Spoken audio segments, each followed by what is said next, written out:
Hello and welcome once again to Crazy Comics and Stories. It's me, your charming and delightful old Uncle Rat Bastard. And at the other end of the series of tubes and wires that we call the internets is Joe, Crazy Writer. How you doing today, Joe? You know, I'm baffled. Okay. You know, there's only one way to figure out I need answers. It's time, Cory. It's time to ask the Strode. Oh Lord. I need this. Okay. Now you have watched Star Trek Voyager. Yes. Okay, so you know a lot of it. I forget where it is up until season 3. I think they're in the Delta Quadrant and they don't really deal with the Borg, and they kind of soft into it, because they one day they're on a planet and they uncover a Borg body and they're like, oh shit, we knew it. And then of course the big cliffhanger where that's where they discover species 8. The Borg are at war with, is it species 8472 or whatever the hell they called it? Something like that, yeah. So later on, they have an episode where the Doctor's emitter, which is like from the 29th century, allows him to walk around the ship like a hologram or without dissipating, interacts with some of Seven of Nine's nanotechnology and becomes like a 29th century Borg, which is pretty much immune to anything the Borg currently do. And it saves Voyager from a Borg cube. It ends up dying on a bed. And of course, as we walk around, as we leave, Seven of Nine's upset and the body's left. Later on, there's another episode with species 8472 where they've decided that the Borg ain't a threat, the Federation's more of a threat, and so they make a perfect mock-up of Starfleet. And, of course, Voyager infiltrates it trying to figure out what's going on. It was really kind of an interesting play between two parties that don't trust each other, have reason not to trust each other. But as part of the storyline, one of the they call him the cadet. He gets beamed up to Voyager, and when he realizes he's actually on Voyager, commits suicide. And then they use something to convert him back into his real form, and that's when they discover it's species 8479. Last thing we see is that body on the table. My question is, what happened to these two bodies? I mean, these are like major league geek plot points. I mean, one of the things that I was reading something about, I think I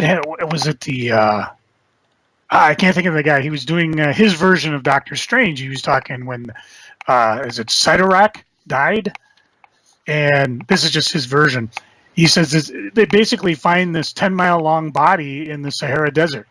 And they're like, not only are they figuring out who was strong enough to kill him, but the body was left behind, and it's got who knows what type of minerals and other types of exotic chemicals and that they might run across. I mean, we see that even in the Avengers movie and in the comic in Nowhere. They're inside a celestial's head, making a planet of it. I'm like, here you got two bodies in the Voyager universe that are very, I mean, this is their chance to study just how dense the gene chromes or whatever it was that made the 8472 unassimilatable, and you still have a body of a 29th century drone.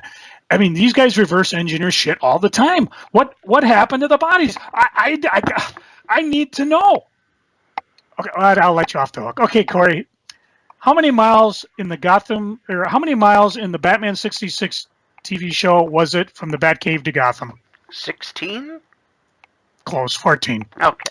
Sorry, you only get a nickel for that. Okay. That's all I got. All right. We have a theme this week. Yep, it sure is. Because today was Box Day for me.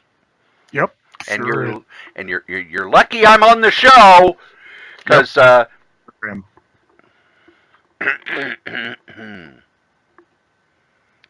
You want to do this all on your own?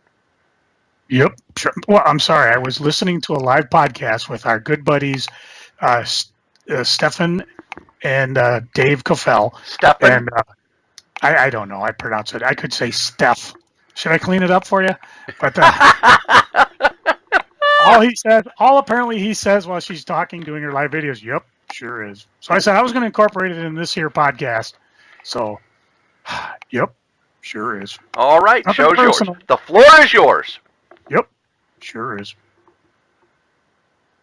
Isn't this where you start cleaning the floor? Already am. Okay. Actually, I'm not going to pay attention until you're done because I got the Final Crisis Omnibus and the thing's big as a house. I know. I'm thinner thinking I probably should have gotten it, but I just, what's in it that's not in the regular comics? Well, hold on. I gotta lift the damn thing. Jeez, sure is. God. This is basically Cory working out for the day. So, yep. Okay, I've got it. He's got it. Oh, baby, he's got it. All right, we have Batman 676 to 685, 701, and 702. Okay. Birds of Prey 118, DC Universe 0, DC Universe The Last Will and Testament, Final Crisis 1 through 7, Final Crisis Legion of Three Worlds 1 through 5, Final Crisis Requiem number 1, Final Crisis Resist number 1, Final Crisis Revelations 1 through 5, Final Crisis Rogue's Revenge 1 through 3, Final Crisis Secret Files number 1, Final Crisis Submit number 1, Final Crisis Superman Beyond 1 and 2, Flash 240 and 241, Justice League of America 21, Superman Batman 76, Teen Titans 59 and 60, and Terror Titans 1 through 6. See, now out of all those, the only ones that I kept the Legion comics, and I kept the Final Crisis 1 through 7, the Batman tie-ins. The other ones... Oh, you got to have the Superman tie-in. Oh the 3D ones, yeah. So I've got those all in a comic pack, and that's my Final Crisis thing. I think that's what did it for me when I was looking at the budget. Is I thought, I've got most of these, ironically, still in comic form. Most of the time I've blown them out, but I kept these, and the other tie-ins I was like, I either didn't have them or I threw them out. Like that Will and Testament was really not necessary, in my opinion. But then again, when you're dealing with Grant Morrison doing the main event, man, any tie-in is going to be just poor. Yeah. Although Prez did the Legion. Yes, he did. Yeah. Okay. I love how, we're going to do this story with George Perez that fixes the Legion of Superheroes. He tossed it right out the window with the new 52. It's like, nah, screw that. And that's why I said, for me, the DC universe ended with Final Crisis. Yeah. It was a good, Flashpoint was kind of whatever. But, oh well. So, I don't know. Maybe I'll pick it up. I mean, as we record this, the MCBA's FallCon is like, what do we got? It's over. 2, 3, 4, 5 days away. So when this drops, it'll be over. So next week, not only will we be talking previews, but I'll also give kind of a con wrap-up. And who knows, maybe I'll pick up a copy of Final Crisis there, because usually somebody orders way too many and we'll be blowing it out. I hate to be the only one to have the omnibus. And then, of course, if I do get the omnibus, I'll just sell the comics on my eBays. Now, are you going to go to the convention? That was a couple of days ago. Right now... There's some timey-wimey stuff. Bubbly. Not to mention the fact that we recorded one of the future podcasts last week, which will be coming out. Oh God, I'm doing January. January. So and next week will be after, and then for the next one. And I don't know. I think I've just given in the last 10 minutes given a nutshell of a podcast. So. I think in the last 10 minutes you've I mentioned the eBays, I mentioned the Cofels, I mentioned the con, I mentioned previews coming. We've talked about everything except I don't know what's there left to talk about.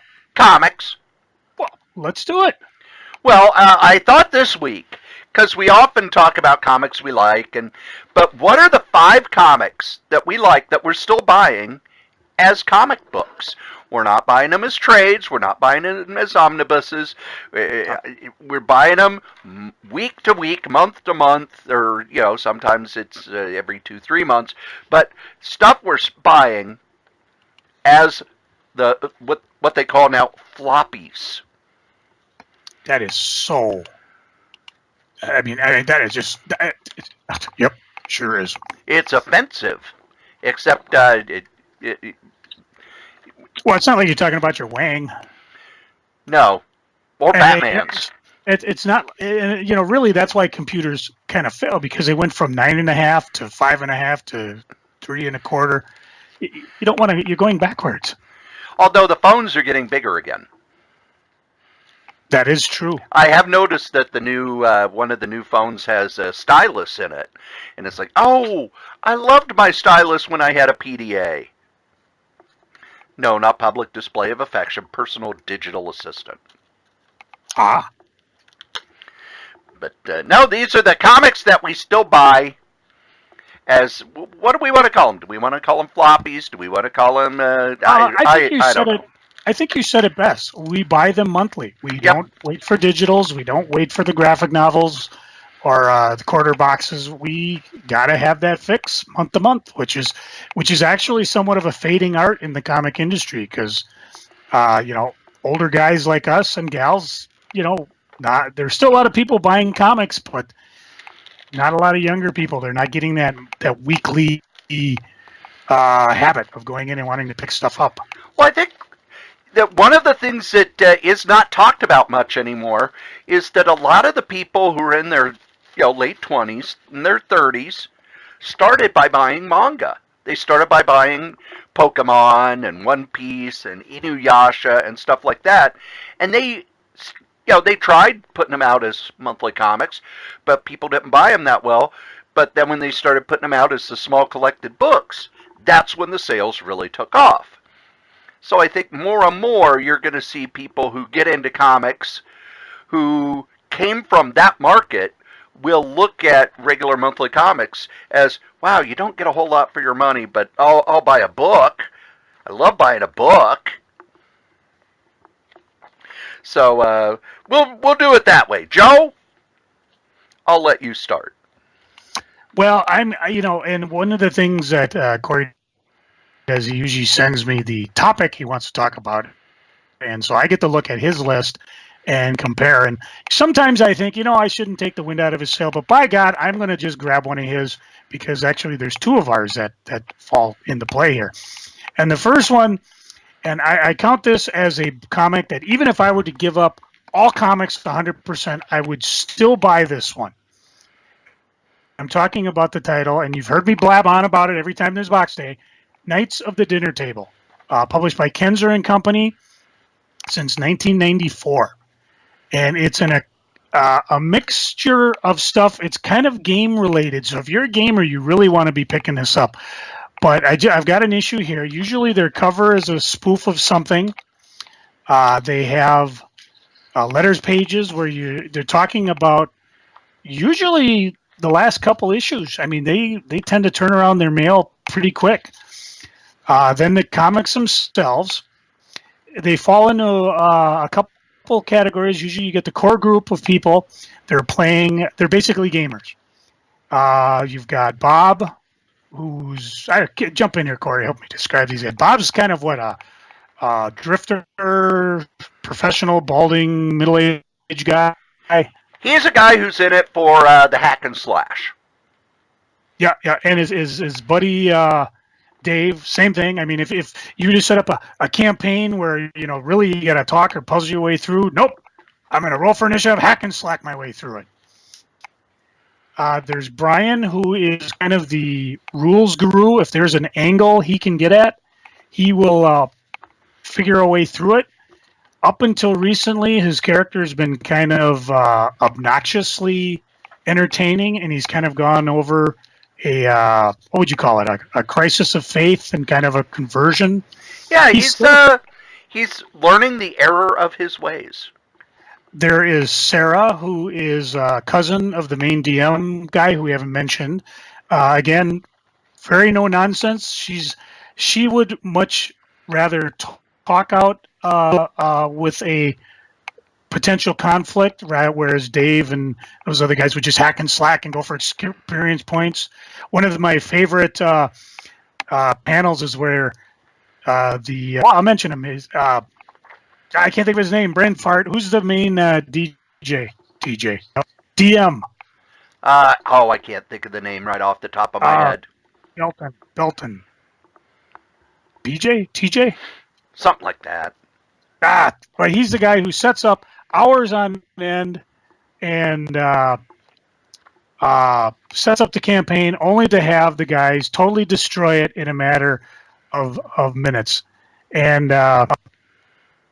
this is driving me crazy trying to figure out his name.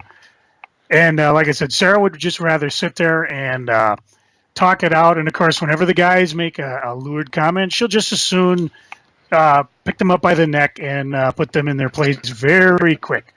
So those are the main guys. Those are the knights of the dinner table. There are other groups, Patty's Perps, the Black Hands, different groups. They have different dynamics. They play for different reasons.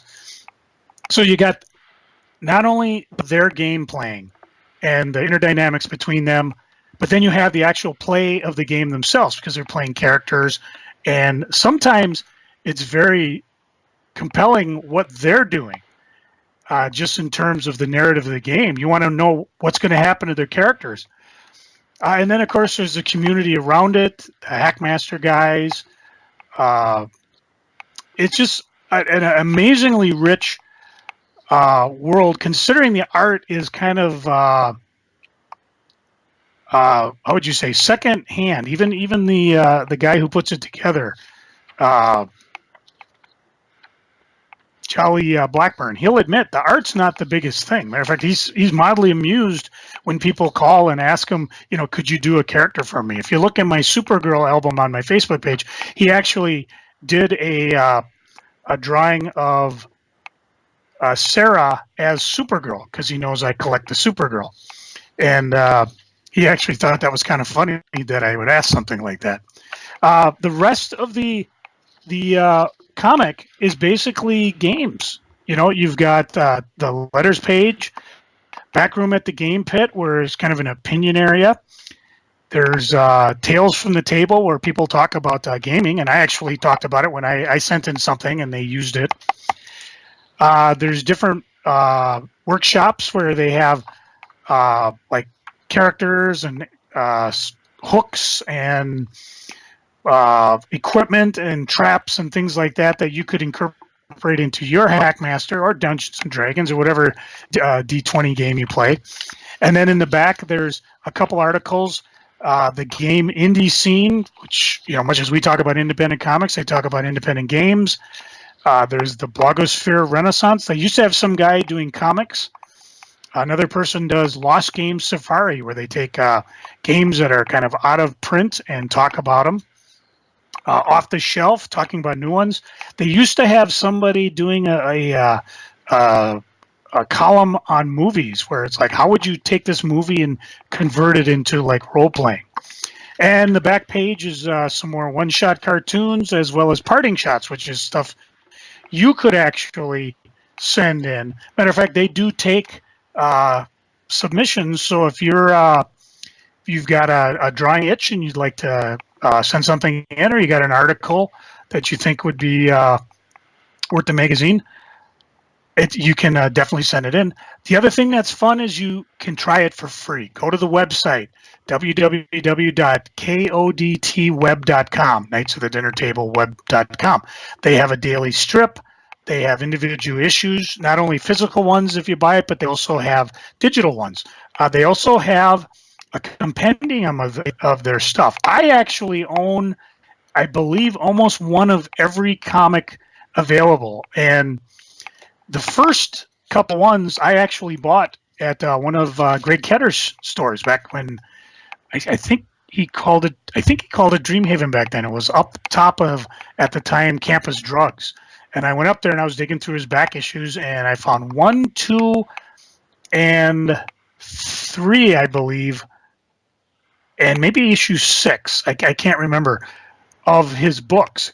And I read them, and I thought they were so cool, but I never found them again until he set up his shop again after going to England and coming back. And I think in England's where he met Neil Gaiman. You'd have to ask him to be sure. So I actually have some of the early ones. The early issues go upwards of $400 if you can find them. That's how few of them there were published. But fortunately, you can get the compendiums, which are still in print. And like the first one has the first 4 or 6 issues in it. And you can get caught up without having to spend a lot of money. You can buy the digital stuff if you're so inclined. There's also a number of one-shots in series. Hang on a second while I fire up the old Kray Taran 300. There's the Black Hands I talked about. They had 3 specials. There's a number of books, Bag Wars Saga, the Java Joint, where they've taken runs of these series that ran over issues and formed a complete storyline and put them together. There's Tales from the Vault, which I believe is there was a magazine called Shadis, I believe, Shadis, which was a game magazine that they had done a strip in. And those magazines are long gone, probably recycled, lucky if you can find them. So they have those available through the Tales from the Vault. No! Do we know, will we be, if it does, I mean, eventually it's just going to upgrade. And that's where we had the problems last time. It wouldn't answer. What happened, Adam says that it records right now, but only on video. So we still got to wait a bit. Okay, so I just got to keep ignoring the, hey, time to upload. Fuck you. Well, you could, all right, where did it fade? You could probably upgrade. Yeah, but last time it did, that's when you would call me and it wouldn't answer. Well, so I'm not going to until till D-Day. Okay. So I don't want to fuck with it until I have to. Anyways, what were you fading? What did it fade on? You were finishing up talking about Knights at the Dinner Table. Okay. Go ahead. I enjoy picking this up because it's like revisiting old friends, and I get to see them once a month, and it just, that's what I absolutely love about it. Cory, you had it on your list. What makes it a must-buy? Okay. Well, there are 2 reasons it's a must-buy. The first is that the collections miss out on a lot of stuff because I like all the extra subject matter. I don't game anymore, but there for about 10 years I did, and who knows, I might start gaming again. I like the gaming articles. The collections, I think they only, reprint 3 or 4 issues? And they're years behind. Yeah. So that's one of the reasons. But other, like you said, it feels more like a very comfortable old soap opera where you're checking in on the characters. There's drama. Their story arcs go for a while. The characters are changing somewhat, which is good. But I like the fact that for $5.99 it's an entire package. You get a regular comics worth of comic stuff, plus some extras, plus a bunch of articles, plus a letters page, which up and down in quality. Sometimes the letters page is really good, and sometimes it's just a bunch of, yeah, you guys are great. But B.A. Felton, that's his name. The DM, I couldn't remember his name. Yeah, that's right, B.A. Yeah, we knew it was some initial, TM, B.A., B.S., one of the 3.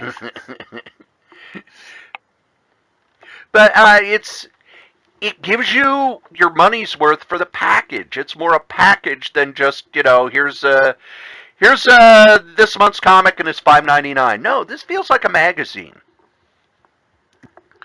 Joe, what's next on your list since you grabbed one of mine?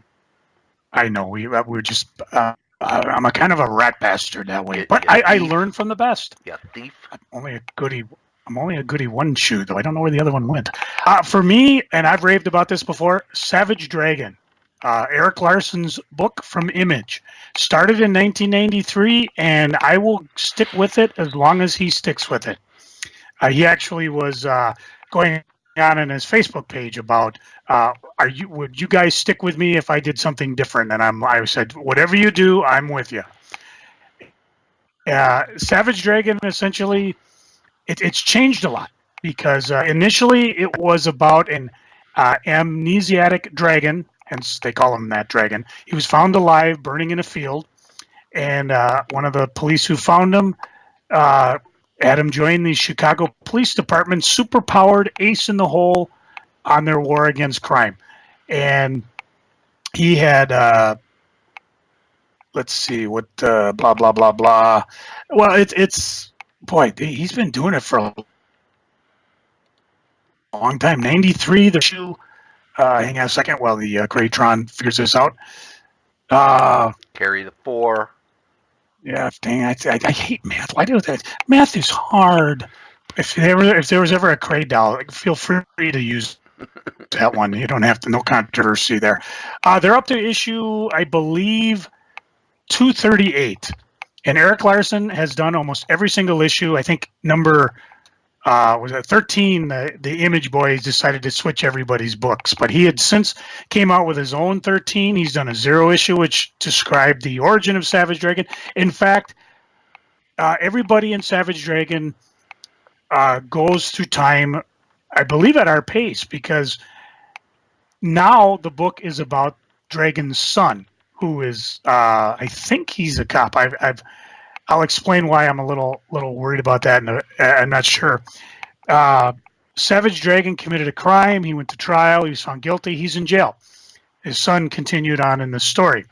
The reason I'm not quite sure is because what I like to do with his books is take about 25 of them in a chunk, sit down, and read them in a batch, and it just is so much fun to go through it. He doesn't stop and do a lot of recap, which could hurt him in the long run in terms of trying to get new readers on. He does do different variant covers. I'm proud to say, I believe, with the exception of some of the early newsstand editions where the only difference is the UPC codes on it. I have almost all the variants, I think. There was even, like in 225, he did a explicit 25th anniversary variant cover that the guys at the Source got from me, or for me. I'm able to get, he did an Oscar exclusive edition, which was, I guess, a fast food joint out where he lives. And I got it through the eBays. He's done a couple experiments where he did one that he made it pocket sized, kind of like little, I think it was about the size of a digest. And then, of course, he had his regular size. So he's not, and then he also did the do it on sideways version. He's willing to try something different just to keep it interesting.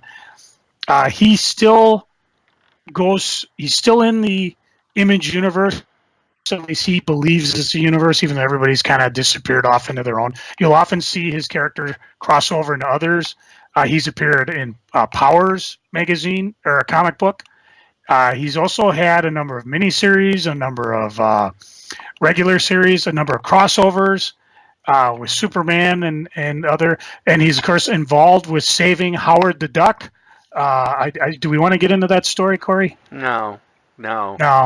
That's for some other podcast where we can go for about a half hour on it. We've covered it too. So, and the funny thing is that there was its version, and then there's, I think it was a Marvel team up. Yep, it was a Marvel team up written by Gerber. So they were like, and the two, you didn't see Savage Dragon in the Marvel one, and you didn't see Spider-Man in the Image version, but they were talking to each other in shadows, which I thought was brilliant. Number of editors didn't, but again, you can Google that controversy or dig it up in the old podcast. For me, Savage Dragon, I mean, I've been collecting it since the beginning. I've enjoyed it. And again, it's really simple. If you don't like Eric Larson, you don't like his art style, you never need to buy it. I enjoy his writing. I enjoy his art style. When I hear he's doing something else, and he has, I think what did he did Spider-Man in the beginning before he branched off into Image. And he did Doom Patrol. Doom Patrol. He did Shrapnel. He created the character Shrapnel. And who can forget the most insidious villain of all, Heavy Flow, Never mind. I don't want to remember that. No. It's as bad as you think it is. Johnny And, Redbeard, which was his version of John Byrne. But who was he had the one villain, Powerhouse, who was basically a Superman type character with a chicken head. God. Yeah, it's a lot of fun. And again, there's the graphic novels online. I'm sorry, I take that back. I don't know if he is online, but there are books you can catch up with. How can I figure? I'm just looking at one where there's 2 issues. One, he uses the bad word. One, he doesn't. And it's basically Satan fighting God. And the moral of the story is don't boop with God. Or if you happen to get the non-censored version, don't fuck with God. So, I mean, how can you not love shit like that? So for me, I'm in the long haul. What do you have, Mr. Strode? Are you doing top to bottom, or are you just randomly picking? I'm just grabbing them before you do. I know.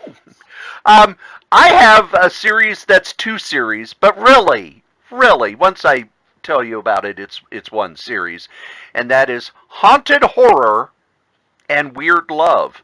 These are monthly comics, well, kind of monthly, by Craig Yo that reprint old 50s horror comics that have fallen into public domain.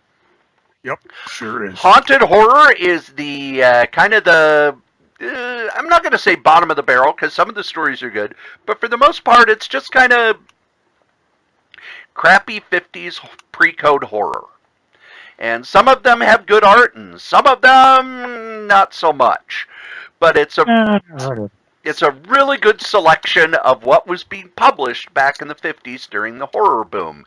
And it did well enough that they did a spin-off of one of the strangest subgenres in comic book history, horror love comics. Let me repeat that to you. Horror love comics. And I'm shocked that he's found But enough. We're not talking Interview with a Vampire here. No, we're talking, well, there are, a woman falls in love with a vampire sort of stories.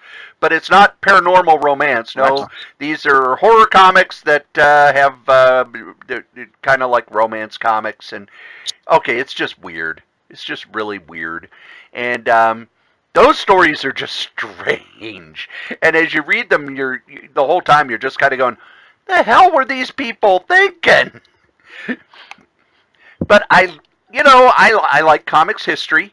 I love the Atlas horror stuff. And this is kind of one step below the Atlas horror stuff. At the top you had EC. Nothing came close to EC. Then one step under that was Atlas, which I'd always heard was terrible, but in Marvel reprinting a lot of this stuff in the Masterworks and on Marvel Unlimited, there's some great art. You got Russ Heath art, you got Gene Colan art, you got John Buscema art, you got Joe Manili art, you got Ditko, you got Kirby. The stories are disposable, but they're well told and they're fun little, 6, 7, 8-page short stories. One step under that is the stuff that they're reprinting here. And there's a reason it's all public domain, and every time a new issue comes out, I'm just giddy about the fact that I get to read more of this cheese. Joe? For my next one, it's a character, and he's currently being published, Doctor Strange. Not to be confused with Doc Strange, or Doctor Stranger, or Doc Savage, or Doctor Strangelove, or Hugo Strange, or any other use. Mr. Monster! In one way or another, I mean, he's had, 4 or 5 different volumes? Yeah. Or series, and the current one's being done by Mark Waid.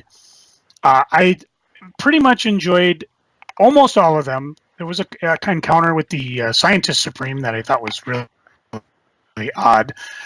In the past, I've talked about my first exposure to the original stuff that Ditko masterminded was in the small paperbacks that they sold in stores, and I was able to pick up a couple volumes. I believe the first 2 covered pretty much the entire Strange Tales run, and then the second one, I'm not sure where it fit, but thanks to the Essentials, I have an omnibus or 2 And I do have complete runs starting with the second series that Steve Englehart and Frank Brunner started with back in '74.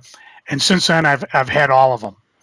And it gets tough because it was the Midnight Suns crossovers, which I know I've been trying to piece together. And he's appeared in miniseries. He was hanging out with the Avengers for a while. Every so often, he'll just show up in one shot. So there's still more of him to discover. It's kind of fun to see what type of take someone's going to do with it. Again, much akin to the Voyager rant I did earlier, there are always little bits and pieces that they've never finished with or they've never covered again. I think Cory and we actually covered Doctor Strange back and did a pretty good synopsis of some of the series going through. So you can, again, I wish we had our podcast indexed. Now, there's a job for someone, a dedicated fan. I'm still waiting for us to get a Wikipedia page because we are a national treasure. It's true. And now, of course, with the movie, I mean, it's We've got a movie? Well, not our movie, Doctor Strange movie. Sorry, I didn't mean to get you too excited. And the current run of Doctor Strange, I'm trying to find it as I repower up. Are we on the 5th series already? Oh, I'd have to look. Hang on a second. Let me see what we get here. Because each miniseries was counted as a volume. I believe it is. Yeah. No, it's a 5th regular series because that's the one that Mark Waid and Jesus Says is doing. Yes. And again, I'm not necessarily hip to the what Mark's doing, but again, Mark Waid, I'll stick with him. He's one of the guys. My highest accolade. Mark, you could write the phone book and I would read it because it's always fun to see where he's going with it. And as long as there's a Doctor Strange series being published, I will probably pick it up. Earlier I was babbling on it. It's the mightygodking.com where he goes at length through what I would do if I wrote Doctor Strange. And if I was in Marvel, I would just pay this guy a lot of money to write a Doctor Strange comic. And I've enjoyed his stuff. And, of course, I even enjoyed, what was the amalgam one? Doctor Strange Fate. Again, another character I would love to see return. But so, yeah, another book. It doesn't quite fit up there with Knights of the Dinner Table or Savage Dragon. Again, those are two books that I would probably buy. If I had to cut all comics for whatever reason, these would be two. First two I'd probably buy no matter what. Doctor Strange would be one that once I got the funds are back on my feet, I would go find and pick up again. So that for me is number 3. Cory, what do you got for your third one? Cerebus.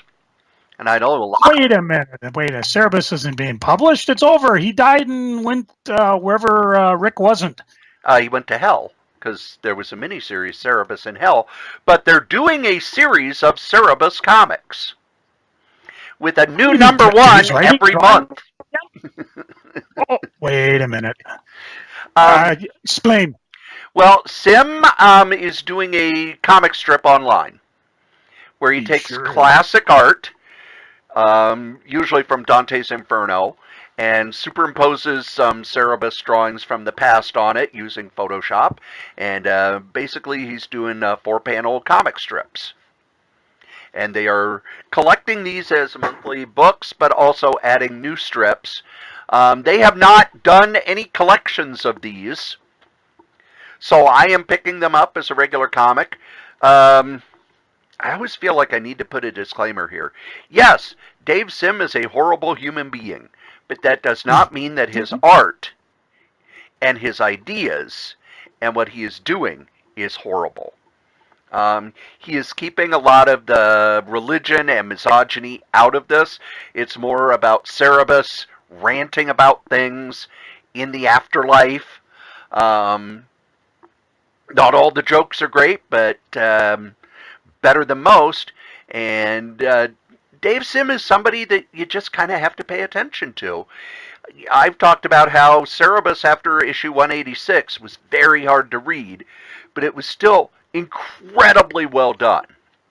The guy is a master cartoonist.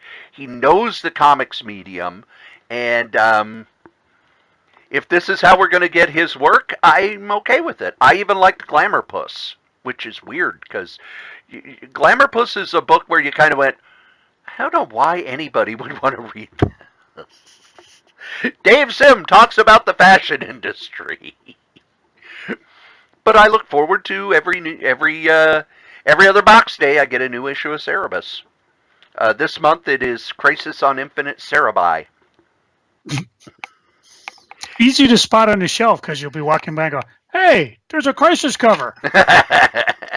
Joe? I have, for me, I'm in a transition period.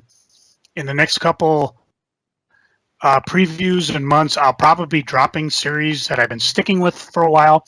I get to a point where I've been collecting something so long. For example, Avengers. I mean, and you've heard me rave on and on about the Jonathan Hickman run. And before that was Bendis. And I'm, new creator team, I'll give them 6 to 10 issues, give it a shot. You can tell by the fact I mentioned Avengers, it's not quite working for me yet. So sometimes I find myself looking at titles like, especially when Cory mentioned the topic we were going to do this week, and I'm kind of like, am I buying this because I want it, or am I buying it because I am just buying it on autopilot? And it's not just a Marvel thing; it's a DC. Justice League's on the bench too. I'm kind of not quite sure I'm with it, and I enjoyed the Dark Knight Metal run. So I mean, I know where they're coming from, but so I kind of looked a little closer at maybe some newer series that have just started up that I'm really having fun with. And one came to mind right away, Oblivion, I can't even say it, Oblivion, so you got a lower register, song from Image, Robert Kirkman and Lorenzo Di Felici, I'm not sure if he's Italian or not. There's only about 7 issues so far, so you should be able to catch up fast. If you have the dreaded collector edition, it's worth about $200. So there aren't a lot of variants that are going to drive you nuts. And the first book just came out, and Image has put it at $9.99. So if you want to try it, you can. If you're going to skip the next bit, because this is going to be kind of spoilery, but essentially the protagonist in the book, an event happened that created, I think it's what they call the Oblivion. And if you're in there, it's just these crazy creatures are hunting and killing the humans, and a number of people disappeared, including the protagonist's brother. And he is going into the Oblivion and bringing people back. Ask your own questions. How do people feel about being in there? Do they want to come back? What happened? Why did this occur? Is he doing this on his own? Should he be doing this? What happens? Will he ever find his brother? Well, you got 7 issues. I've been enjoying the ride so far. I imagine a lot of people are jumping on board this because Kirkman's doing it. And, if you've been with him in Invincible and certainly been with him with Walking Dead, he will deliver over time. And as a matter of fact, he keeps promising a lot of stuff in his columns. All this stuff's happening in this. It's like he's a kid that just wants to tell you everything, but he's going to not because he wants it to come out in the story. And I've been enjoying it, and I think I'm going to be on board for a while. I'm trying to decide if I want to stick with the monthlies or switch to the trades. But I think I'm just going to stick with the monthlies because the story is easy enough to follow month to month. Sometimes I'll pick up a comic, and I know I read the last issue, and I'll read it and go, I don't know what was going on. Maybe I should stop and wait for the trades. But in this case, it's not happening, and I'm actually enjoying quite a bit of it. So I don't know if you're reading it, Cory, if you have anything to add. Nope, I am not reading that one. Are you planning? $9.99 for Image. Yeah, I'll probably pick up the trades eventually. It's a lot like when he did his Wolfman book. It's okay, well, it seems to be going. I'll buy it when it's done or when there's a big chunk. Yeah. So, That's what I enjoyed, and there were some other ones that almost made the list. Eclipse is one from Image, but again, what they do is they do like 6 issues and then stop for a while and start another 6. So I kind of took ones like that off. Copperhead was one like that. Books I enjoy, but that's again why I don't necessarily buy the monthlies of these. I would rather just wait and do the graphic novel. And even like Brian Hibbs said a number of in his last Tilting at Windmills. Problem with Image is they throw all these books out there and you have no idea which ones are going to stick around or which ones, like you said, are going to just stop. And kind of annoying. But this one I've actually been pretty excited about. What you got for number, what are we on, 4? For number 4, it's another book by Kirkman. I still buy The Walking Dead as a comic. I know that the vast majority of people now have moved over to the trade paperbacks or the hardcovers or the big thick monsters that you buy. Me, compendiums. Not quite omnibus strength, but big nonetheless. But I really like it as a monthly comic. The letters page is anywhere from 4 to 6 pages long. There's usually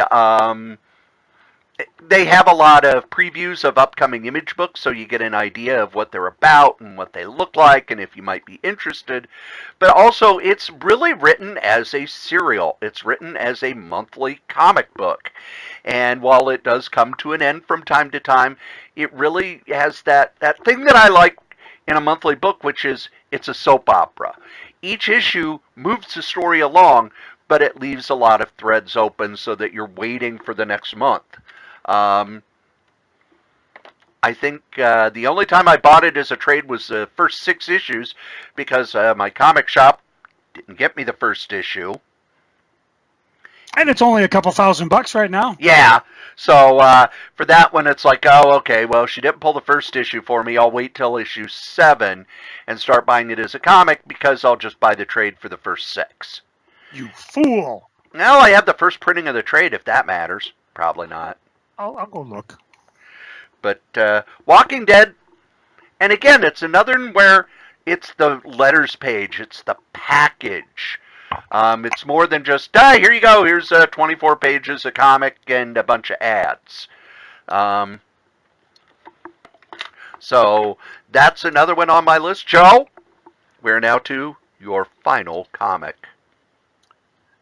Well, last week I sang a beautiful virtuoso to Batpole. This week I will sing for my number one, actually probably is my number one pick. Dun, dun, dun, dun, dun, dun. Spider-Man, Spider-Man, I'll buy Spider-Man when I can. Been buying it since 178. I like it, it's really great. Look out, I buy the Spider-Man. Wah, wah, wah. And again, there's been a lot of different Spider-Men. I don't know what volume they're in because, the series ended in 98, restarted in 2003 with issue 500, stopped again, started again. I think they're back to legacy numbering. There was a brief time where it was the Superior Spider-Man. Oh, Dan Slott, thank you. That was so awesome. It just was a lot of fun. And sometimes I feel I'm buying this on just... Like I said, I've been buying it so long, I just feel weird if I'm not buying it. I have the essentials, so I pretty much from 1 through whenever the last essential, I have them, at least in black and white format. I suppose I might go omnibuy. I don't know. I'm not really... I just want to read them. In those early books, remember, I read in those little tiny paperbacks when they first came out. So for me, it's just fun to read them. My daughters started reading my essential. Matter of fact, I got to get my number 1 back from them. And I will just stick with it. I've dropped it occasionally, notably right before McFarlane started. Yeah. Although I was able to pick them up. I don't have an issue 300 though, because good Lord, when it jumped to $200, I was like, give me $200. But I got them, and I'm sure they're on Marvel Unlimited, and I can pick them up as well. And I had to stop in and think about this one because again, it's the character as much as the book, because, I didn't pick up the current run of Peter Parker Spectacular Spider-Man until you raved about it. And then I went back and picked it up, and that was a lot of fun. Peter Parker Spectacular Spider-Man, the original run, I remember picking that up. Again, number one, I think it started already. Marvel Team Up I picked up. It was just a lot of fun. Anytime Spider-Man appeared in different issues, I'd pick them up. And I'm sure there's plenty of them I didn't pick up. And that's not even counting things like Ultimate Spider-Man or Miles Morales and things like that. Oddly enough, in all my lists, I don't have any DC comics. And I don't know if that's because I'm buying monthly DCs. I just, we talked about Final Crisis in the beginning of the show. I think that kind of did it for me, for them. And, they're going to have to win me back. And next week we'll talk about previews about which ones I might be recommending or which ones I buy. But there isn't a single character there that's being published in a monthly that I'm like, oh, I got to buy this because I really love the character. But for me, Amazing Spider-Man's last on my list. And, I'm not quite sure where the current team's going with it, but it's been entertaining so far, so I think I'll stick with it and see where they end up. What's your number one, Corey? My number one is also The Amazing Spider-Man. Yep, sure is. And it's mostly because even though they do Marvel's, this many issues in a trade, it's a soap opera. Are Peter Parker and Mary Jane going to get back together? What's going on with Peter Parker's job? What's going on in the background? Who's his new roommate? And why doesn't his roommate realize, why is Peter Parker roommates with one of the villains? What's he going to do with Kingpin being the mayor? Yeah. What's going on with J. Jonah Jameson? You've got all this history, and they do... Spider-Man was kind of the original Marvel soap opera. You had the Fantastic Four, and it moved out of soap opera pretty quickly into, cosmic stuff. But Peter Parker was always, will the kids at school quit being mean to him? Which of these girls is he going to go out with? Is it Gwen or is it Mary Jane? What's happening with Aunt May? It's set up to be a soap opera with fight scenes, and it's perfectly done like that when it's firing on all cylinders. The Dan Slott run, I'm still amazed that he was on that book for a decade, because it did not feel like it. It always felt like he was fresh and exciting and new. And then Nick Spencer came on, and I've loved the first 5 issues he's done. It's just, there's something to that. And the other thing is, the other book that I read, Joe talked about, Spider-Man was the first book he picked up. For me, it was Fantastic Four. But that was the book that really broke my heart in the 90s because it became so unreadable that I finally said, I'm not enjoying this. I'm only buying it to keep my run intact. And once you break that first run, you don't care anymore. You're no longer, I have 400 issues of this in a row, but I don't care now. And Spider-Man, I can't think of any runs other than from like 206 to when Roger Stern took over around 223, 224, where I was buying it because I felt I had to buy it. There's even the issues in the 80s and 90s that weren't very good. They were fun and exciting at the time.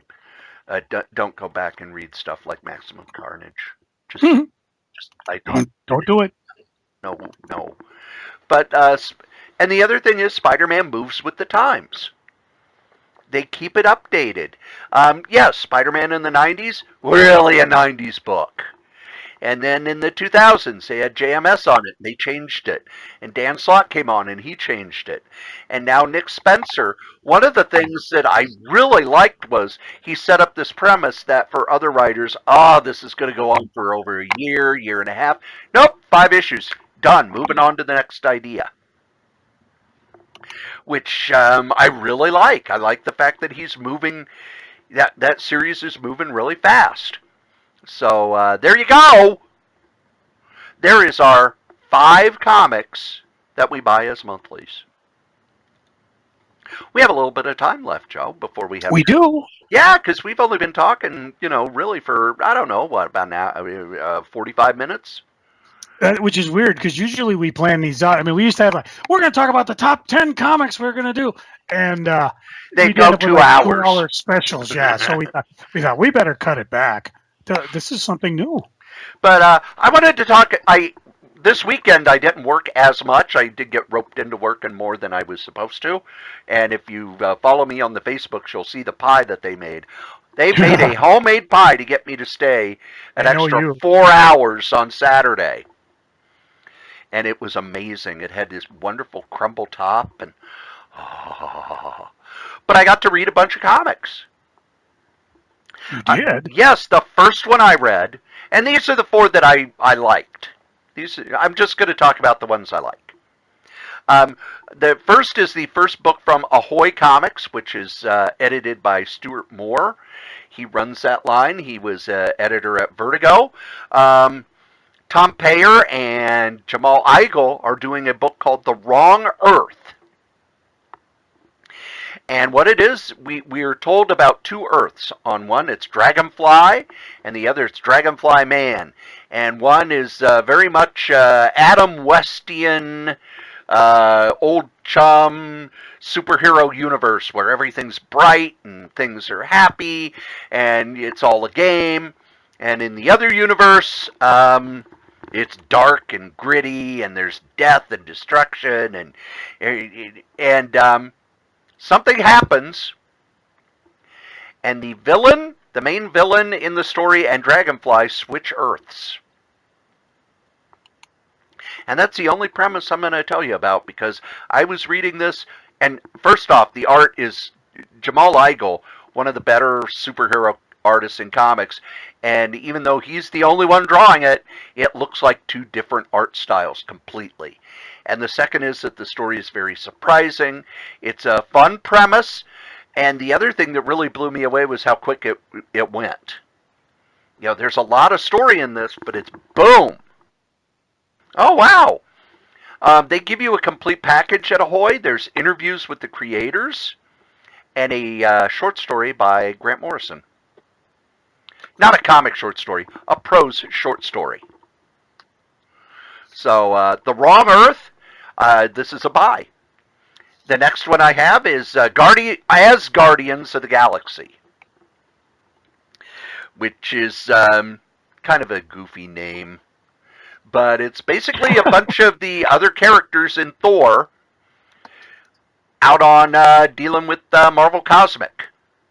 So you got Valkyrie and Scourge and some other characters who I don't want to spoil out running around in Marvel Cosmic.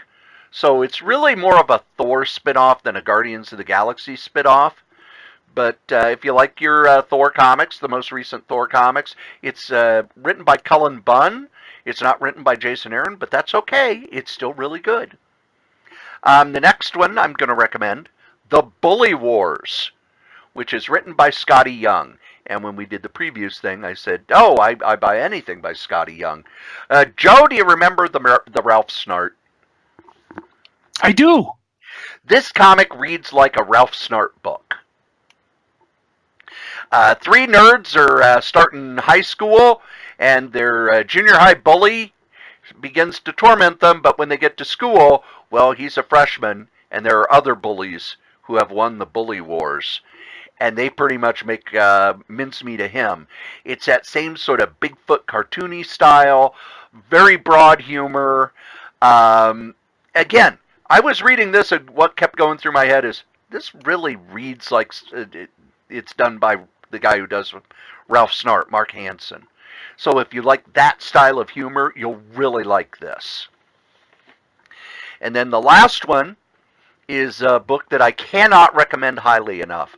I have said in the past, I'm kind of amazed that with Dungeons and Dragons being popular for so long, and fantasy novels selling so well for so long, that there aren't a lot of fantasy comics. Well, Image has a new book. It's been out for a year, so there are 12 issues, 2 trades. called Scales and Scoundrels. And I read the first 6 issues over the weekend because I read the first one and went, okay, got to read them all. And it's the story of a rogue who has some weird connection to dragons. And she is out looking for adventure, stumbles along a dwarf, a young prince who's out on a quest to, to prove himself, and the king's guard. And it's a Dungeons and Dragons adventure.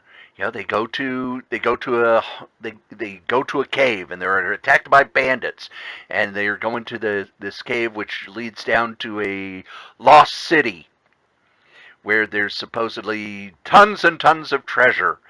And 3 of the characters are female. The only male character in the group is the young prince. And I love this comic. The art is in a very light, almost European style. And it reminded me a lot of Bone. It's orcs and dwarves and elves and princes and rogues and magicians and on and on and on.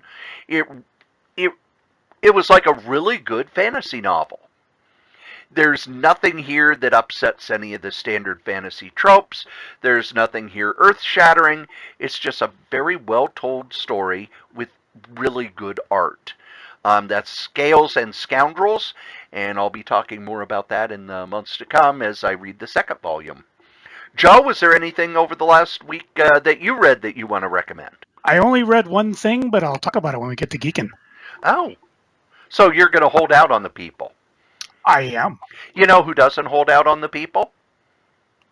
Who's that? These guys, our sponsors.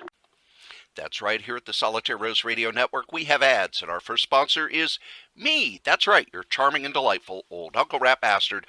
I have my first book out with Dangerous Dan Moore.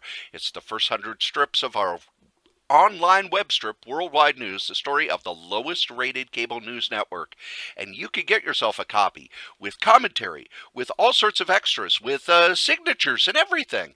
Just email Dan over at lordshadowflame@gmail.com. Our top sponsor, who's been with us since day one, is DreamHost. DreamHost.com. You need yourself a website, and DreamHost.com is the #1 web host in the whole known universe. Just head over to DreamHost.com, put in the code KRAYZ, KRAYZ, get $20 off your first year. How can you beat that? Our other sponsor is Graze, GRAZE.com. Healthy snacks for a healthy lifestyle. Just head over to Graze, put in the code CORYS3R5P. Your first and fifth box are free. You can get them weekly. You can get them bi-weekly. You can get them monthly. You can just order a whole bunch of them. It's great stuff to keep you away from the vending machine at work. Now, if you would like to leave a comment for any of the podcasts that we do, we'd love those. Go ahead and email us at solitairerosenetwork@gmail.com, or you can call 952-856-0519. Operators are standing by. Okay, it's just a place that will record your calls, but we'll play them on the air. We'll answer your questions. We love getting feedback. Tell us what you think. Ask a question. Suggest a topic.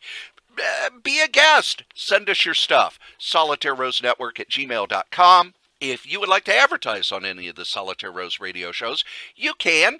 Just email us at SolitaireRoseNetwork@gmail.com. Subject advertising. Thanks. And there's all sorts of podcasts coming, especially since when this podcast drops, I'll be in the middle of a 5 days off in a row. So I'm going to be using that time to stock up on podcasts, mix some of the stuff that we've got sitting in the vault that's been sitting there for a while. That way, when you're out and I'm out, we'll still have podcasts for the people, because it's all about the peeps. Podcast for the people! And here's us talking about the podcasts that we do.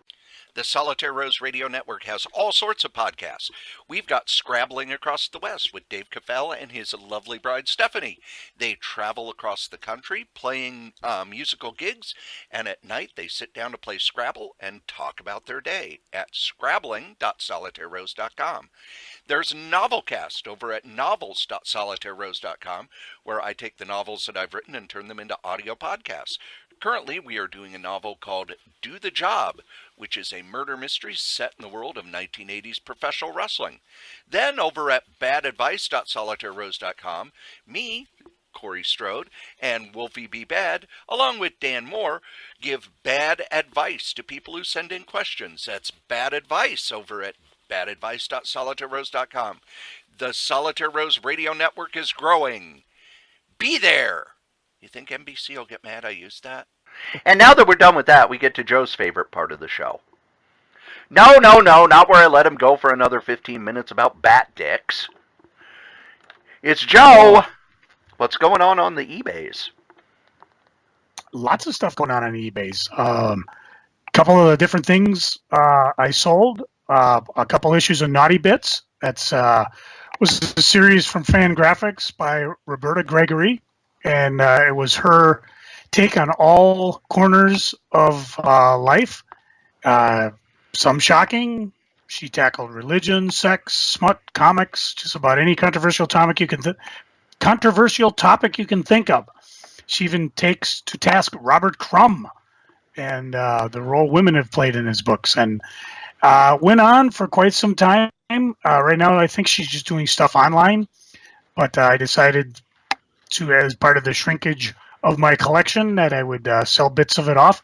And like most of the independents, it's the later issues that had higher pricing because nobody was buying them, and all of a sudden people are like, "Hey, I want to pick this up." So sold a couple issues out of that in 2011, and just 2011. Marvel Comics, coming off their Annihilation fund, did two miniseries called The Annihilators. First one was just Annihilator. Second was Annihilators Earthfall. And again, kind of what we were talking about. They took some cosmic characters, Silver Surfer, Beta Ray Bill, Gladiator, Quasar, Ronin, and had them attack the Dire Wraiths because they apparently controlled the Cosmic Master DNA or whatever. I don't know. It's from the Thanos Imperative. You can look it up. And in the back, they had a backup of Rocket Raccoon and Groot. So those were kind of fun. And then also Earthfall, they decided to visit again. They came to Earth to fight the Avengers. And I had the miniseries, sold them. You had your chance. For my youngest daughter, Holly, she gave me a copy of The Last of Us, American Dreams, which was published by Dark Horse in 2013. 19 years ago, a parasitic fungal outbreak killed the majority of the world's population, forcing survivors into a handful of quarantine zones. There was a video game, wasn't it? Yes, a very popular video game. So there's a book out you can find, or if you're lucky enough to afford the back issues, you can't through me because I sold mine off. Reaching way back, I had a Mantra comic because I'm still trying to get together my run of Ultraverse. Well, this was one of the variant covers, the Ultra 5000 limited edition. And what they had done is they took them, they slapped foil on the cover, and they slapped Ultra 5000 limited edition on it. Pretty clever, huh? But not all the variants are equal. This one sold for a mere $2.49. And it has allegedly a $16 back issue price. Although, again, eBay's kind of level things out for a bit. They're from Devil's Due 2002. I sold a Love Bunny and Mr. Hell's one-shot. Love Bunny's a superhero. She wants to strike sexy poses and kick the snot out of those who prey on the weak. No superpowers, bit of a klutz, irritable bowel syndrome. So, a little bit of effectiveness is a superhero's question. I'm not sure who Mr. Hell is, but you can pick up the issues and find out. Cory, did you pick up Red Wolf, the second series that came out 2016? I did not. I wanted to read it on Marvel Unlimited, but I haven't yet. Yeah, well, you can do that. You can pick up the book. You can find the back issues, in my opinion, in quarter boxes everywhere. Maybe not the variant covers, because they had a dozen variant covers. But the only thing they did is they got them into the future. Oh, damn, I spoiled it. Anyways, I end up selling that. Final thing I'll cover, Deadpool Annual 1. How can you not enjoy a crossover between Deadpool and Madcap? Well, you can't get it from me, but there's tons of other things you can get from me.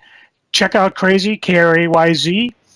I went, I'll get to it when we get to geeking. I did a little exploring last week, and I found some things that are going on the eBays. So we'll get to that as soon as we can. Cory, we always start out freaking. Well, wait. I have to do the introduction.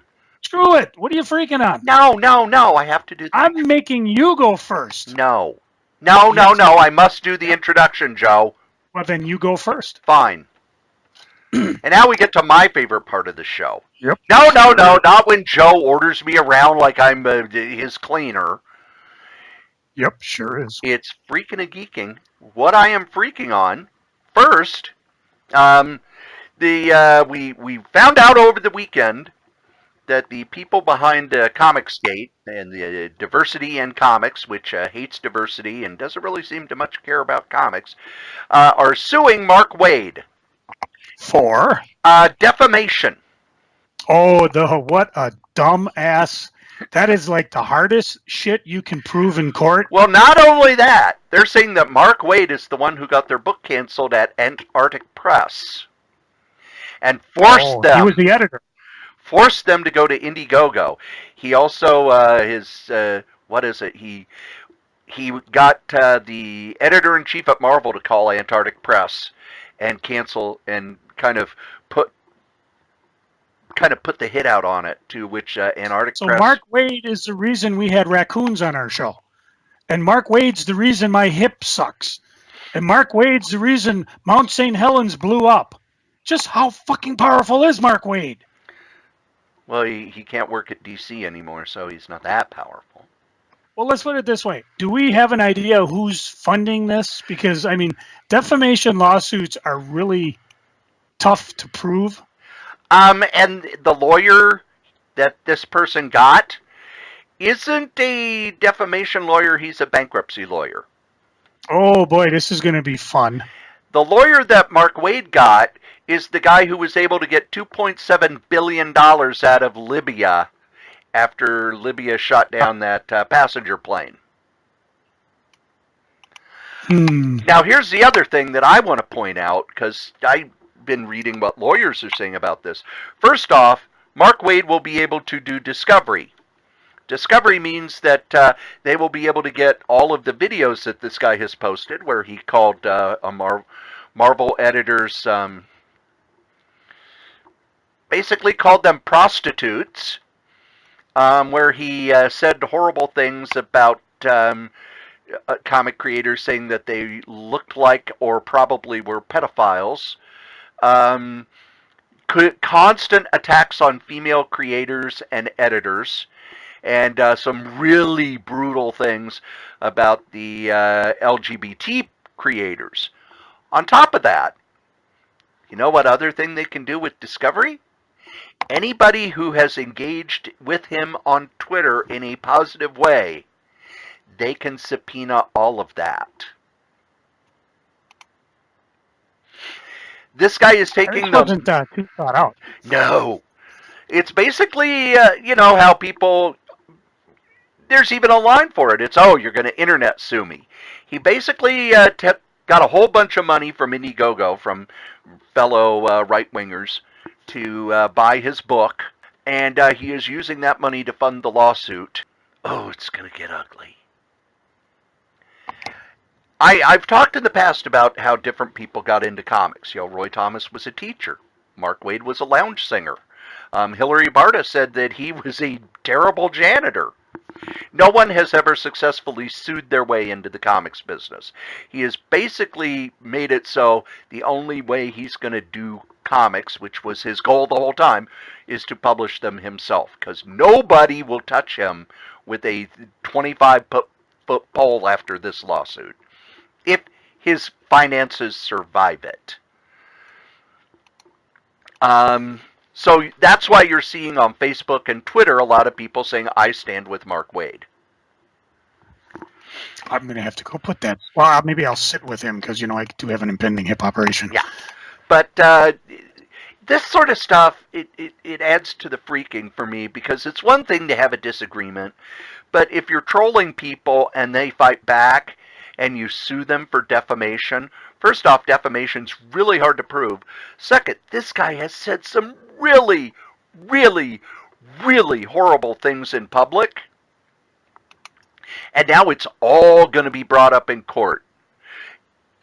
This is going to be ugly for him. And it's going to make the people who are involved with him even angrier, because they always have to, people like this, trolls always have to have an enemy. Someone's always keeping them down. That was the one thing about Howard Stern. Howard Stern on radio had to have an enemy. He had to have somebody to yell about.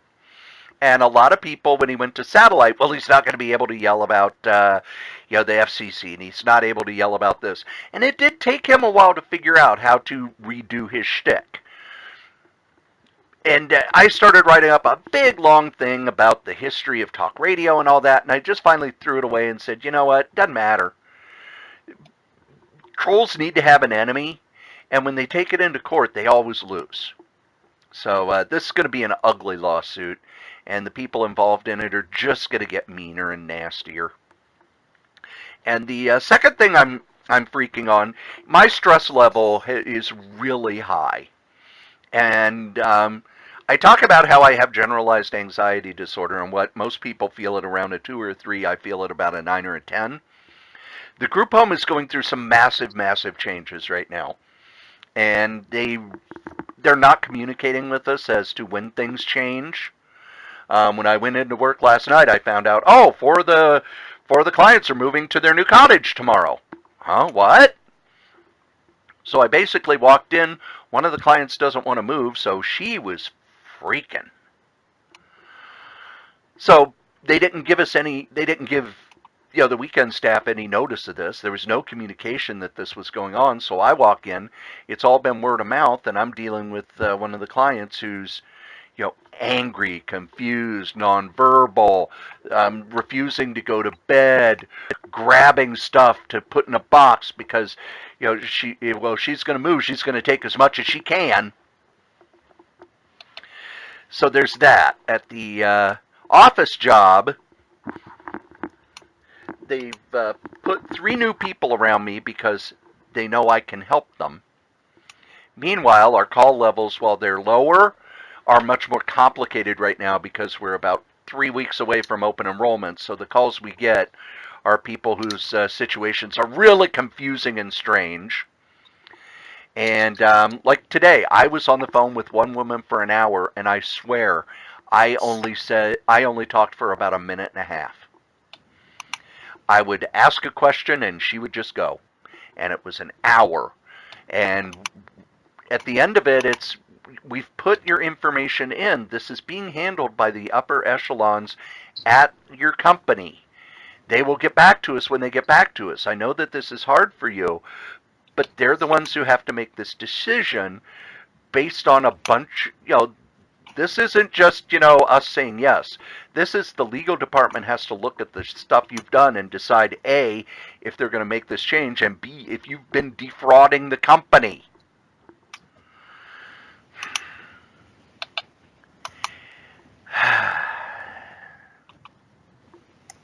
So work has been very, very stressful.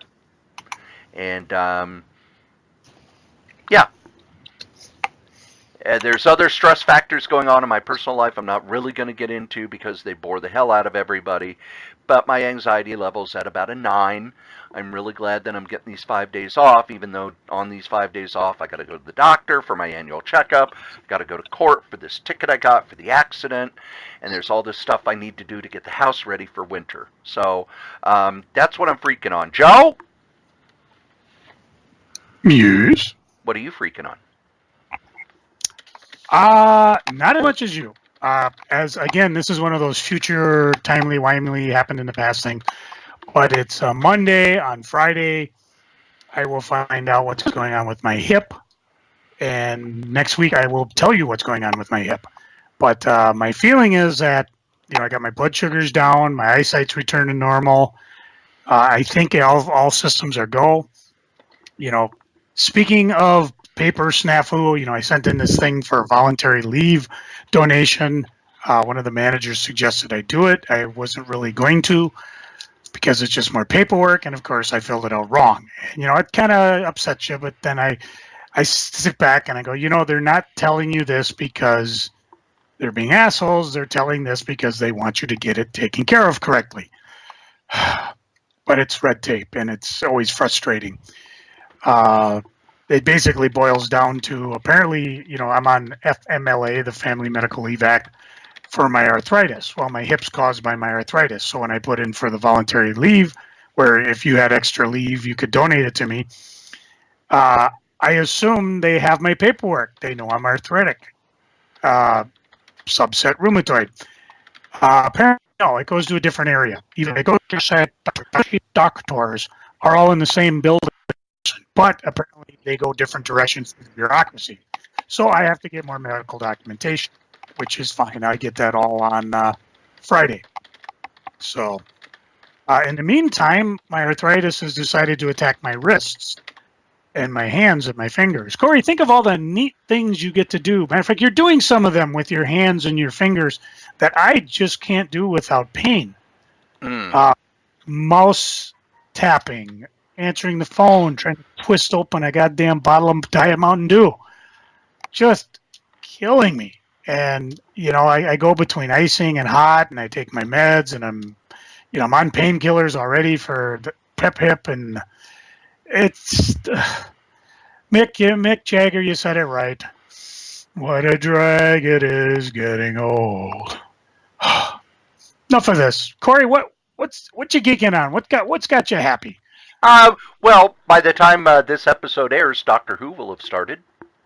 Ooh, oh, great. That's a freaking because I don't have enough to watch it. I got to wait till it comes out on disc.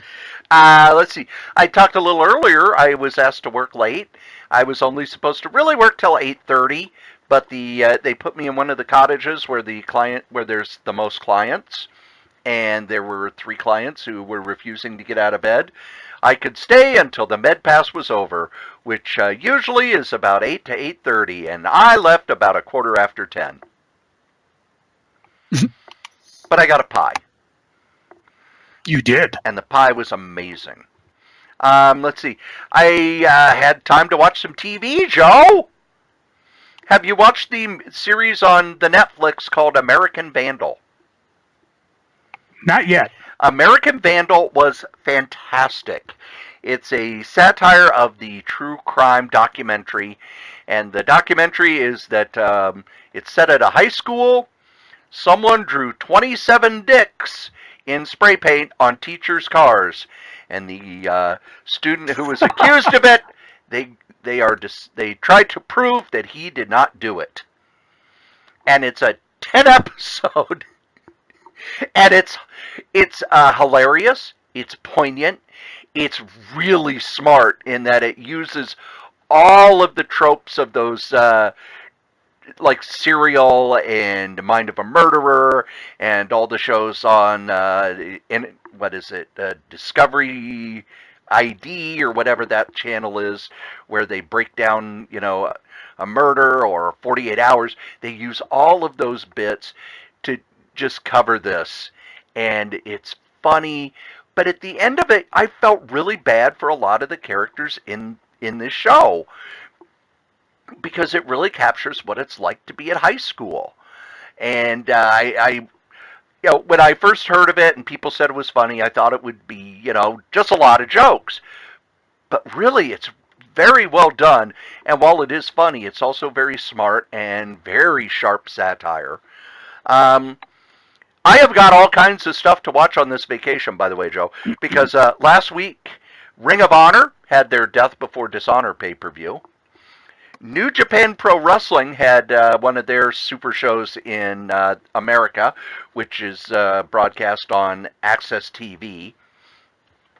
WWE's got their latest super show in Australia with Triple H versus The Undertaker for the last time. And all kinds of stuff in the wrestling world And I talked about it a month ago when they had All In. Wrestling has really picked up, especially if you're looking at the WWE and going, I don't know. New Japan is kicking it. Ring of Honor is kicking it. NXT is unbelievably good lately. It's just old school wrestling with feuds instead of stories. And boy, I can't wait to just pop me up some popcorn, have Saturday night off and Sunday night off to stay up late and watch this stuff. Also, it's October, so all of the haunted houses are open. And I will be going to the haunted hayride with my friend Dice, like I did last year. And let's see, I got two more. One is the Final Crisis Omnibus, which I talked about a little bit. Oh my God, this thing is huge. Let's see, how many pages is this thing? Does it say? Oh, of course not. This is as thick as the New Gods. This is one thick sumbitch. This is at least 13 to 1400 pages long, Joe. That's some massive reading. And yeah, that's pretty big. And then on top of that, I also want to get the 4 miniseries that spun out of it, The Run and those. I ought to be able to get those trade paperbacks for like, I don't know, $1. And one of the reasons I bring up that is the last thing I'm geeking on. DCB Service announced that they are moving back to, I think it's Fort Wayne, Indiana. And they were very honest about it. Joe and I talked a while back about how their service kind of took a step down. And books were being shipped out late, and they weren't getting back to you on time. And they knew this. And they did the expensive thing of moving back from Kentucky to the Chicagoland area. Because the service, you know, they knew the service wasn't as good, and they just weren't getting the right people down in Kentucky. So I'm really happy that they're moving up to the Chicagoland area. Maybe some of the people who worked there before they moved will come back, because their service has taken a hit, and if they move back to Chicago, I imagine that the service will take that step back up again, and they'll be, you know, before they moved, they were the best. I loved them a lot more than Amazon. They were, you know, very responsive. They were very good about packing stuff. Stuff got here pretty quick, and I'm hoping that happens again. Joe, what are you geeking on? Other than all that porn you're downloading. I know, just clickety click. You know, I almost feel bad because I'm going to be talking. You guys must think I'm weird because I talk about comic books, how much I'm enjoying, and then I talk about regular books. Oh, this is all about train crashes. This is all about, you know, airline mistakes. Doom, despair, and agony on me. Oh, well, this one's even better. Command and Control by Eric Schluss. Oh, I love that video game. Yeah, well, you probably wouldn't love what had happened while you and I were growing up reading comics. This guy also did Fast Food Nation, if you ever heard of that. Essentially, in 1980, a Titan missile silo in Arkansas caught fire, and I don't want people to panic. It did blow up. Obviously, it didn't, you know, nuke up because the warhead, I think, ended up traveling about 200 yards, but it wasn't armed. So, and the high explosive around it, which could pretty much level like 4 or 5 houses, went off, but the nuke didn't, which is probably why you're here today listening to this here podcast.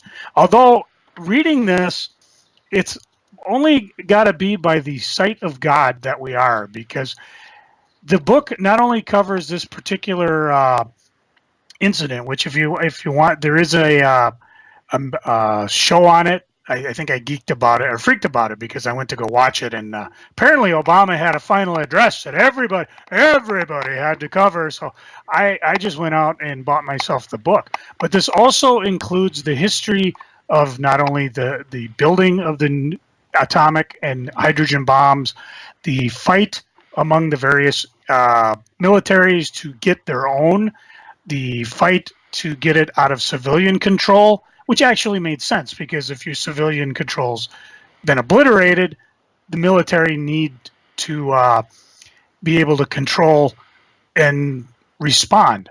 And it even to the point where, like, okay, the atomic core, which is what makes the atomic bomb atomic, is stored in one area, and the actual warhead's stored in a different area. And we're talking, this is back then when the warheads were probably the size of a semi-truck. So, only one fit in a pre-B-52 bomber. It talks about the horrendous amount of accidents there have been involving nuclear weapons. And, reading this, you're kind of like, and I'm up to the point in the book where they're still trying to decide what to do, because apparently the Titan II uses two different mixtures. Both of them are highly corrosive oxidizers. Matter of fact, one of the guy talks about it. There was a fire in one, and when they went down they finally got the fire out and the oxidizer out of it. They didn't find the people that were down there. They just found the shadowed outlines of the kind of like a reverse shadow. Everything was black, and there was what was the body that got eaten away by this. Yes, I enjoy my books, reality busting. So when I read my comics, I'm ready for a little fantasy. Plus, I'm also not one to hide my head in the sand, which is why I read Fast Food Nation. Believe me, I couldn't eat chicken for about a year, and I still don't sparingly. This also ties in to what I studied in college, superpower relations. And we don't talk about it much nowadays because we have the war on terrorism, which is much more interesting because terrorism can go on and on forever, whereas you got to have another superpower to have a nuclear arms race. North Korea, I guess we're kind of looking at you. But this actually kind of declassifies some of the stuff that we just didn't know what was going on when I studied it. Really, you need about 10, 20 years before you start realizing, well, let's put it this way.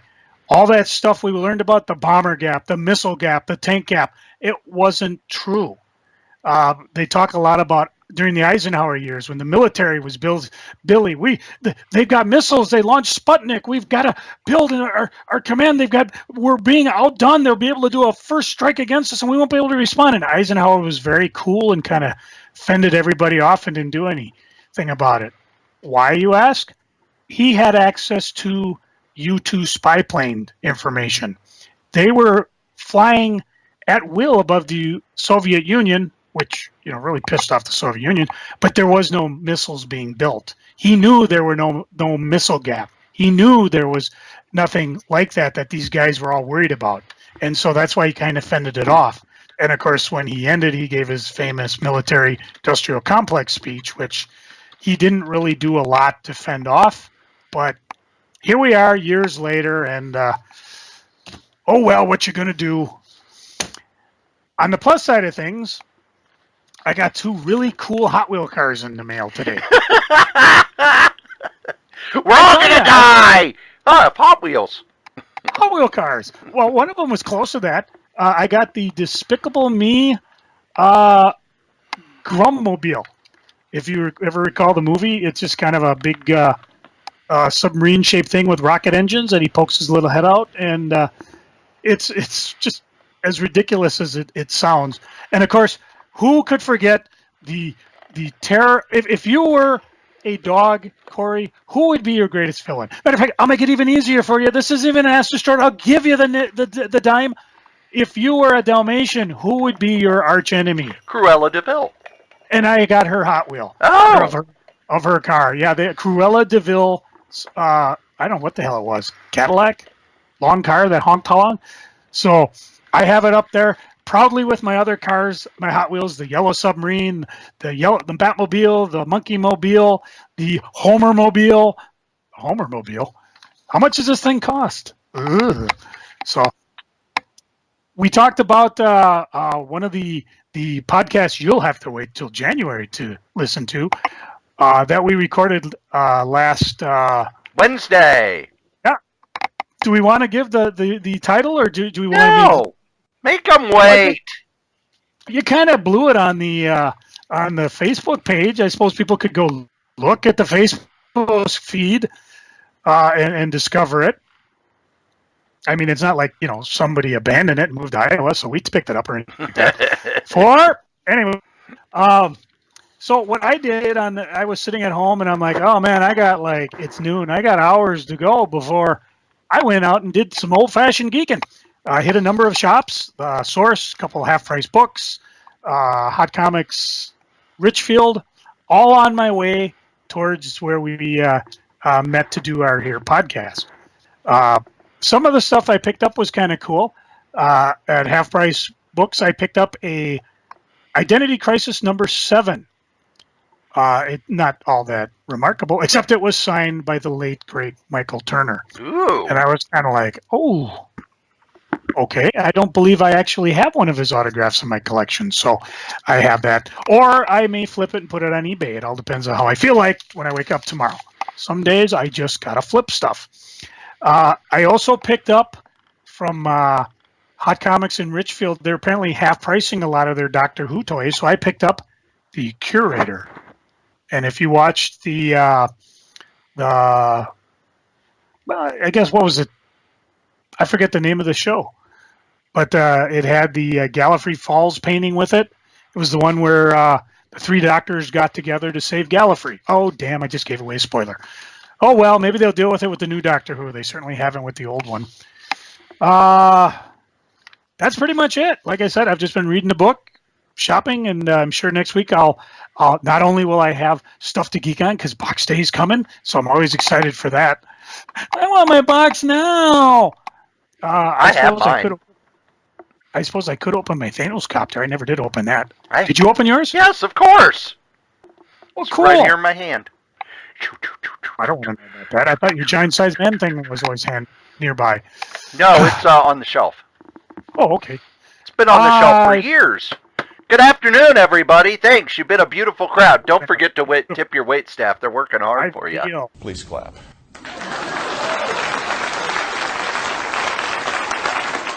Jeb Bush liked that joke. He did. No crickets, though. Did you got some geeking? I did mine already. Oh, see what happens when you screw up the schedule? You got to stop doing that. Well, believe it or not, kids, you've spent the last how long? What's the official timer at, Cory? An hour and a half. And remember what we say every week, and I'll toss it to you because I don't. The comic we like the least, we still like better than the comic that you like the most. Joe? I hate it when people accuse me of lollygagging when I'm quite clearly dilly-dallying. Cory, hit my music.